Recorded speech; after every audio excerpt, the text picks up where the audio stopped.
Hi, this video is going to go over the process for finding substitute passwords so they can take attendance. To do that, go up to the quick launch and type in substitute. And as soon as I type in the word sub, you can see it's already suggesting some things for me, and one of them is a substitute teacher assignment. So I'll click on that, and then that pulls up a page that shows the teachers or the staff requiring a substitute and what the password is for their substitutes. So you can just pass these passwords out to the appropriate substitute.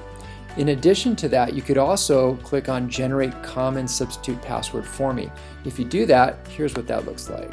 So we're going to toggle over to a different site that's using that strategy of a common password for substitutes. And you can see here there are some staff that are absent and there's no password. Well, that password is up here where it says Common Substitute Password. So that's how you find substitute passwords so they can take attendance using the Synergy Gradebook.